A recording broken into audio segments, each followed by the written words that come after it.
Terima kasih atas undangannya kepada Fortinet Indonesia untuk terlibat di sesi event ini dan salam hormat buat Pak Letjen TNI Purnawirawan Hinsa Siburian sebagai Kepala BSSN, kemudian pada Pak Haman sebagai Kepala BPPT, dan juga salam hormat bagi semua panelis yang hari ini sudah mengikuti event ini, dan juga kepada semua Bapak Ibu semuanya yang mengikuti sesi webinar ini. Dan saya berharap saya dapat memberikan sharing ini bisa berguna bagi Bapak Ibu semuanya. Dan saya akan mulai dengan sedikit perkenalan mengenai Fortinet. Dan saya berharap ini bisa menjadikan satu informasi bagi Bapak Ibu semuanya dan bisa memberikan gambaran bagaimana dunia cyber security pada saat ini. Oke, jadi perkenalan mengenai Fortinet, kita boleh lihat bahwa Fortinet adalah perusahaan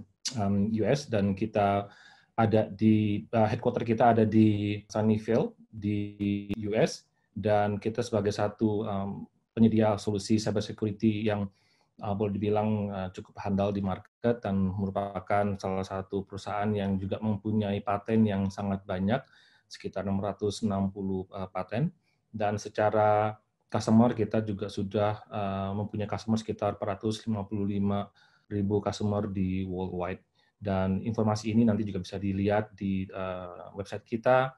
Dan ini informasi yang juga terbuka bagi umum, dan kita juga baru melakukan pengumuman terhadap pencapaian kuartal 1 kita di awal bulan ini, dan kita boleh bilang membubuhkan suatu hasil yang cukup bagus. Nah, di sini juga saya akan memberikan satu gambaran bahwa ini adalah the whole portfolio dari produknya Fortinet, dan yang pasti saya tidak akan membawakan ini semuanya karena waktunya pasti tidak akan cukup. Tapi saya akan memberikan gambaran bahwa kita mempunyai solusi end-to-end ya dari semua ini, baik dari data center sampai ke edge, ya kita mempunyai solusi seperti ini. Dan selama ini mungkin orang banyak tahu bahwa kita hanya bermain di area security, di networks, tapi sebenarnya kita juga ada di area networking yang cukup banyak juga. Nah, tadi juga udah di-share oleh beberapa pembicara sebelumnya bahwa tantangan cybersecurity sekarang sangat besar sekali, terutama bagi teman-teman di level IT head, security head, atau CISO. Berdasarkan satu report yang dilakukan oleh Fortinet sekitar 1 tahun yang lalu di bulan April 2019, terlihat bahwa ya 4-5 perusahaan itu minimal mengalami satu intrusion di setiap tahunnya, dan hampir sekitar 20% dari organisasi itu mendapatkan sekitar 6-9 intrusion. Nah, intrusion yang paling besar boleh kita lihat di sini adalah bahwa ada malware, ya spyware, DDoS, phishing, dan seterusnya. Nah, implikasi daripada ini adalah, dan produktivitas juga akan terganggu, kemudian brand awareness juga akan berkurang, dan kita lihat beberapa insiden terjadi dalam waktu dekat ini. Selain bisnis terganggu, ya basically istilahnya adalah awareness terhadap brand tersebut akan berkurang, bahwa orang akan takut misalnya seperti itu. Nah, tapi 2 poin yang sini paling besar juga adalah bahwa security ini juga berhubungan sama lacking of security talent. Nah, kita sudah banyak dengar dari event tahun lalu, ya, even Bapak Presiden sendiri mengatakan bahwa ini adalah masanya kita fokus kepada talent, ya, talent 4.0 atau human resource 4.0, dan kita juga melihat bahwa banyak sekali lack of security talent yang kita masih hadapi saat ini di Indonesia. Nanti saya akan share sedikit mengenai apa salah satu inisiatif dari Fortinet ya untuk masuk ke area talent security tersebut. Nah, berbicara mengenai malware, kita tahu bahwa tadi adalah sebagai satu challenge yang paling besar, di mana saat ini juga berkembang secara pesat ya. Jadi teknologi berkembang, kemudian ini malware juga berkembang, dan sekarang ada istilah seperti malware as a service. Jadi tadi juga di-share oleh Pak Rudi bahwa dark web ya seperti itu. Kita lihat bahwa memang malware merupakan saat ini satu hal yang paling menjadi momok paling besar di area cyber security. Dan mereka juga sudah masuk ke area cybercrime, dan saya rasa pasti juga masuk ke area yang berhubungan sama financials, yang masuk ke arah ransomware seperti itu. Dan kemudian mereka juga mempunyai satu agile development, ya di mana mereka bisa benar-benar mengikuti perkembangan dengan cepat, sehingga antara teknologi dan cyber threat ini juga berkejar-kejaran dalam waktu. Yang ketiga adalah tadi juga sempat di-share mengenai bahwa malware seperti ini ataupun mungkin threat cyber ini bisa hiding in plain sight. Seperti sekarang eranya COVID-19, tadi juga di-share oleh pembicara sebelumnya bahwa banyak informasi yang berhubungan sama COVID-19 bisa didomplengi oleh hal-hal yang tidak baik. Karena keingintahuan kita terhadap informasi, kadang-kadang kita merasa bahwa yang kita terima seperti push informasi seperti itu, yang kadang kita suka klik, kadang-kadang kita tidak melihat secara detail atau menganalisa secara detail, itu juga bisa menjadi satu celah untuk masuknya suatu cyber threat ke dalam lingkungannya kita. Nah, berbicara mengenai AI atau artificial intelligence, sebenarnya kalau kita lihat era machine learning itu sudah dimulai sekitar tahun 1930-an.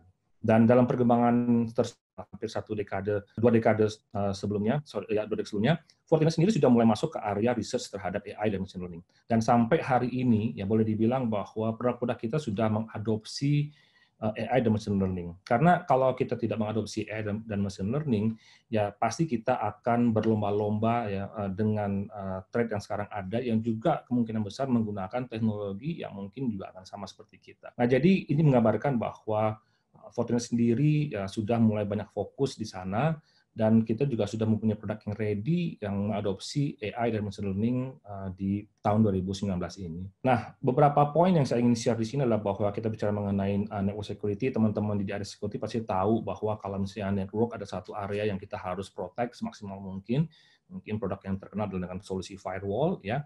Nah, kemudian kita juga ada Fortimail kita seperti untuk anti spam ya, email kita itu juga harus diprotect dengan kondisi saat seperti ini. Kemudian endpoint adalah berhubungan sama produk-produk handphone kita, mungkin tablet kita, atau mungkin notebook kita ya. Nah, itu juga kita harus sekarang memproteksi. Dan kemudian sekarang juga paling penting adalah dengan era COVID-19 ini, di mana sekarang sudah boleh dibilang mayoritas bisnis mengarah kepada work from home, remote workers seperti itu, banyak aplikasi-aplikasi sekarang di-move ke website ataupun ke cloud. Nah, jadi kondisi seperti ini juga bisa kemungkinan besar bisa menjadi satu potensial, menjadi satu celah apabila kita tidak menerapkan satu protokol security yang sama seperti kita mempunyai data kita di on-prem kita. Nah, ketika kita memasuki era global, era cloud, ya era internet yang terbuka saat ini, ya kita juga harus mempunyai satu bukan pada saat kita mempunyai data kita di on-prem. Jadi ketika kita memindahkan aplikasi ataupun data kita sampai ke dunia cloud, ya kita juga harus mengadopsi hal seperti itu, dan kita tidak bisa hanya menyerahkan semua hal-hal yang berhubungan security itu kepada cloud provider. Saya tidak bilang bahwa teman-teman di cloud provider itu tidak, tapi masing-masing mempunyai protokol sendiri ya. Mereka juga mempunyai protokol security, mereka juga mempunyai solusi security. Tapi untuk pengamanan data sendiri daripada customer di dunia cloud itu juga menjadi tanggung jawab customer untuk memproteksi data tersebut. Nah, tadi saya bilang mengenai lacking of resources. Jadi kita juga menggunakan bagaimana kita mempunyai learning cycle buat partner kita. Dan nanti di slide berikutnya saya juga akan share mengenai dalam menghadapi kondisi COVID-19.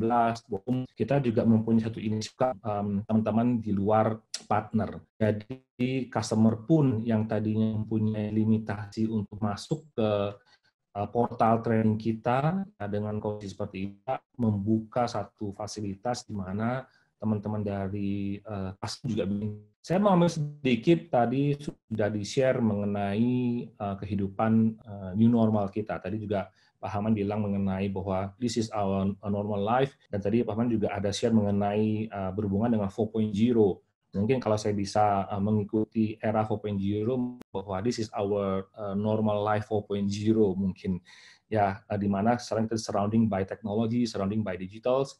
So our new life ya mungkin sekarang kita bisa bilang this is a 4.0 a new life. Nah, di gambar ini adalah biasanya kita sharing mengenai apa yang harus kita melakukan pengamanan seperti data center seperti biasanya.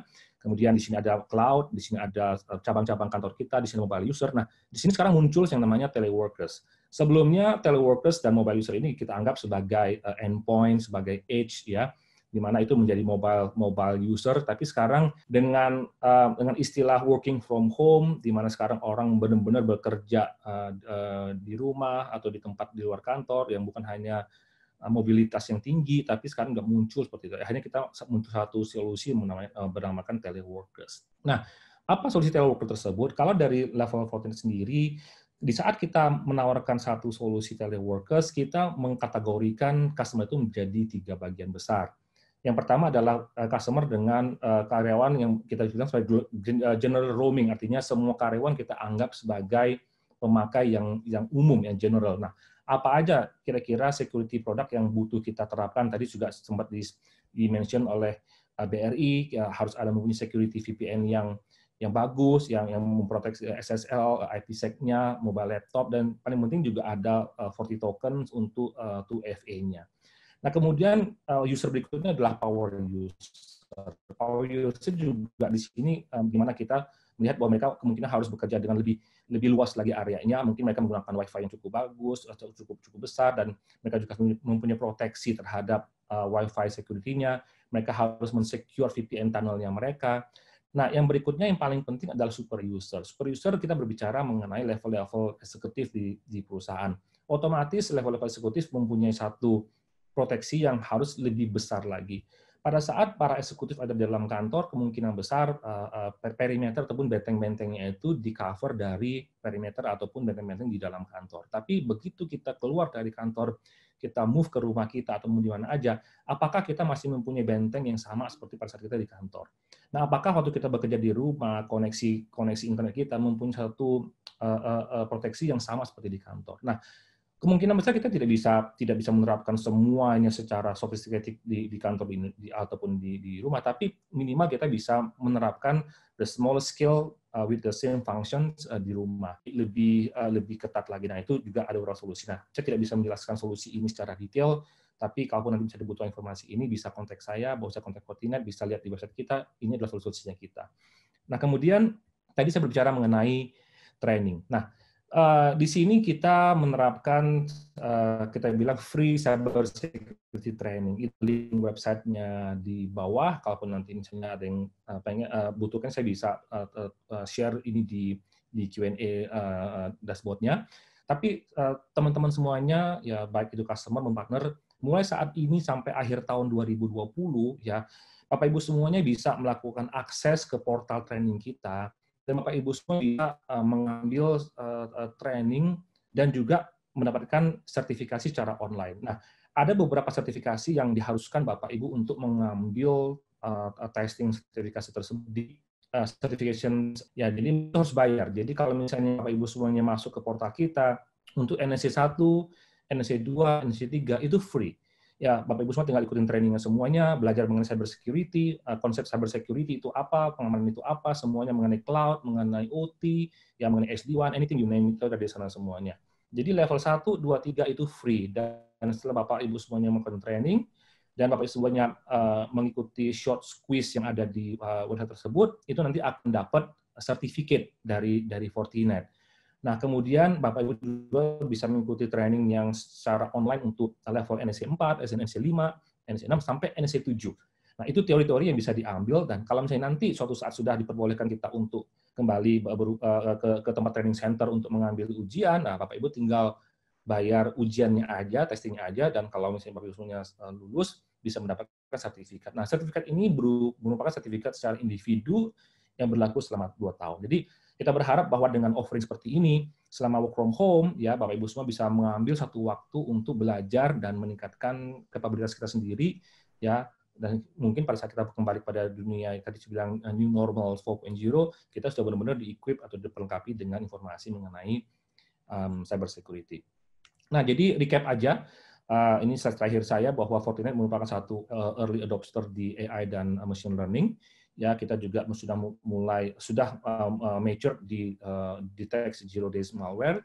Kita punya Teleworker Solutions untuk mengenable security untuk remote connectivity untuk semua workforce, dan kita juga mempunyai free cyber security training ya yang kita built-in di sistem untuk ya, dan kalaupun ada yang nanti mau bertanyakan kepada saya, bisa ditulis di Q&A dan saya akan jawab pada saat sesi Q&A ataupun pada saat sesi yang kalau nanti ada pertanyaan pada saya.